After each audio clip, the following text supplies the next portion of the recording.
ইন্নাল আবদাল মুমিনা ইয়ারা যুনুবাহু কান্নাহু কাঈদুন তাহতা জাবাল। ঈমানদার একটা গুনাহকে মনে করে আমার মাথার উপর একটা পাহাড়, এই পাহাড়টা আমার উপর যে কোনো সময় পড়তে পারে। ঈমানদার মনে করে একটা পাহাড় আমার উপর, এই পাহাড়টা আমার উপর পড়তে পারে। এই হাদিস দ্বারা বোঝা যায় ঈমানদার যখন কোনো গুনাহ করতে যায়, করার সময় তার মনের মধ্যে এই জিনিসটা আসবে, সর্বনাশ, আমার উপর একটা পাহাড়, এই পাহাড় আমার উপর পড়তে পারে। বলেন তো পাহাড় পড়লে মানুষ বাঁচে না মরে? তাহলে একজন প্রকৃত ঈমানদার ছোট্ট গুনাহকে আওয়াজ দিয়ে বলেন কিসের মতো মনে করবে? আপনাদের হাত পায়ে ধরে বলি, আজকে থেকে গুনাহ করার আগে কথাটা মনে রাখবেন, আমি একজন ঈমানদার, একটা গুনাহ আমার কাছে পাহাড়ের মতো মনে হওয়া দরকার। যদি দেখাইতে পারতাম, সিনাটা ফাইরা আপনাদেরকে দেখাইতে পারতাম কত কষ্ট নিয়ে কথাগুলা বলতেছি। একজন ঈমানদারের উচিত গুনাহ করার আগে চিন্তা করা আমার মাথার উপর একটা পাহাড়।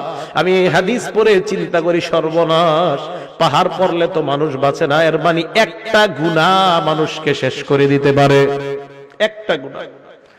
এবার নবী বলেন ওয়া ইন্নাল ফাজিরা, পাপাচার বান্দা ইয়ারা যুনুবাহু কাযুবাব মাররা আলা আনফিহি, পাপাচার বান্দা একটা গুনাহকে মনে করে মাছির মতো, নাকের সামনে দিয়ে চলে যায় একটা মাছি, যে মাছিটা নাকের সামনে দিয়ে যায় আবার আসে, কোনো কেয়ার করে না।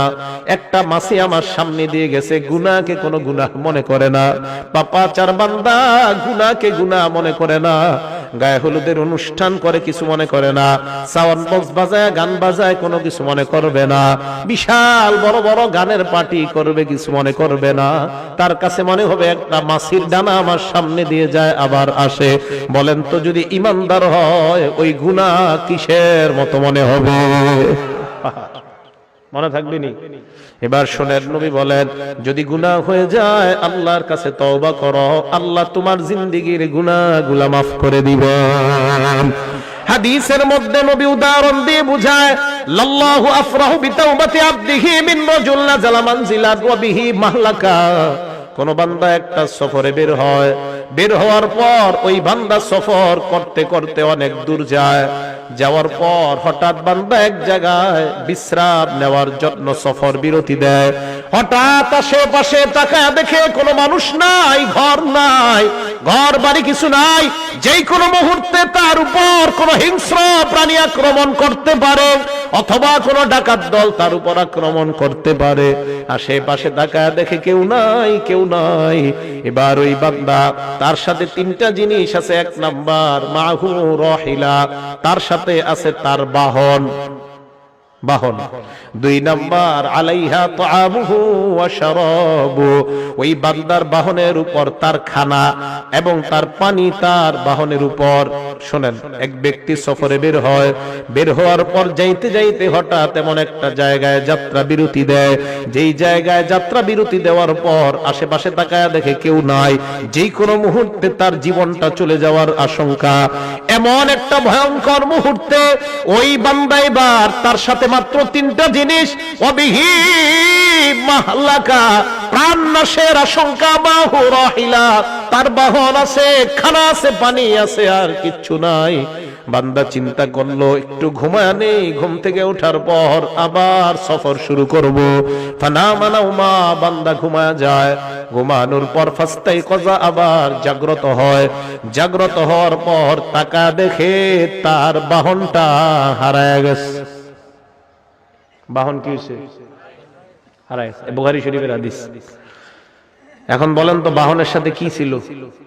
খানা পানি ছিল, তাহলে সব গেছে। ফাশতাদ্দাল হাররু ওয়াল আতাশু, প্রচন্ড গরম আবার প্রচন্ড পিপাসা, পানি কই? হ্যাঁ, চলে গেছে।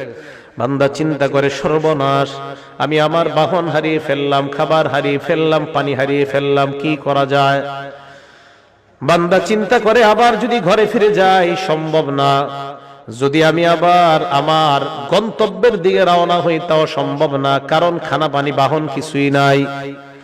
এবার বান্দা আল্লাহর উপর ভরসা করে চিন্তা করে এই জায়গায় ঘুমায়া যাই, যেন ঘুমের মধ্যে আমার মরণ হয়ে যায়। পিছনেও যাবো না, সামনেও যাবো না। বান্দা ঘুমায়া যায়, শোনেন, বান্দা ঘুমায়া যায়, ফাস্তাইকাযা, ঘুম থেকে জাগ্রত হয়, হঠাৎ হওয়ার পর দেখে তার বাহন খানা পানি নিয়ে উপস্থিত হয়ে যায়। হাদিসটা বুঝছেন? হাদিসটা বুঝছেন নি সবাই? কিছু কয় না, বুঝছেন নি?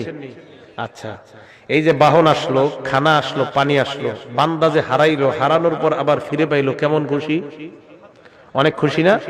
নবীজি বলেন এত খুশি হয়, বিশিদ্দাতিল ফারহি, খুশির অতিশয্যে, গ্রাম্য বাংলায় কই খুশির ঠেলায়।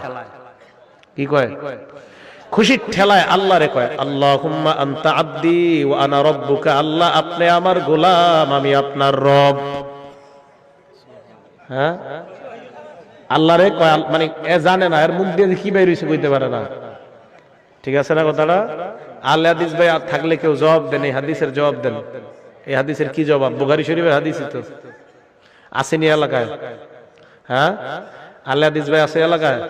যদি থাকে এই হাদিসের জবাব কি? যে হাদিসে যে বান্দা আল্লাহরে কইলো আপনি আমার রব, আমি আপনার, আপনি আমার গোলাম, আমি আপনার রব, কি জবাব? বিপদে পড়ে যাবে। আমি আলে হাদিস ভাইদের মহব্বত করি, এই হাদিসের জবাব কি? হাদিস না ফলো করেন সহিহ হাদিস, এই তো বুখারীর হাদিস, বুখারী শরীফের 6308 নম্বর হাদিস। কি জবাব?